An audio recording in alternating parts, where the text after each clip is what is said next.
Sa purok Hilinggiro, may wala eh. Nagbasa ako diri.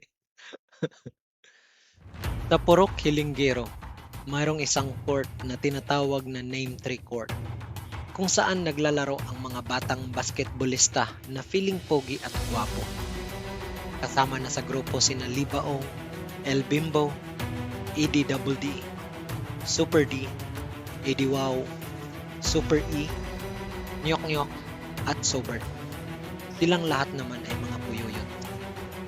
Si El Bimbo may dalang high power energy na parang Duracell Bunny na walang tigil ang kuryente, laging nakalipad sa ere. Si Eddie Double D, kilala sa kanyang shooting at ang smile niyang nagpapakilig sa lahat. Si Super D naman, kilala sa kanyang utot power forward, kung saan naglalabas siya ng mga power moves, pati power baho. Si Super E, may elastic hands na kayang gawin ang mga power dunk nang naka-fade away. Si Sobert, may pinakamataas na talon na hindi mo akalaing mararating ng kanyang mga paa hanggang sa ibabaw ng ring. Si Eddie Wow at Nyok Nyok naman, wala lang. Mga feeling gwapo lang gamit ang Johnson Baby Powder. Ngunit biglang nagbago ang lahat nang dumating si Baby D, na kilala bilang isang Bobby D.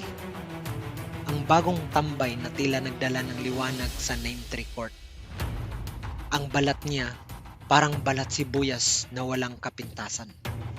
At ang mga mata niya ay tila mga bituin na nagliliyab sa kalangitan. Pre, anong sekreto mo para maging ganyan kakagwapo? Tanong ni El Bimbo na tila napapatingin na lang sa ganda ni Bobby D. Hoy Bobby D, anong pampaganda mo? Sabi ni Eddie Double D na para bang nabibighani na sa kagwapuhan ni Bobby D. Bobby D, kumusta na ang kachat mong laging nakamotor? Yung nakalong hair, pero parang mas maganda ka pa ata sa kanya. Sabi naman ni Libaw. Pre,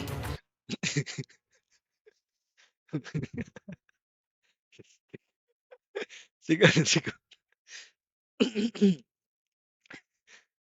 Ah, pre, siguro pinkish. Yawa.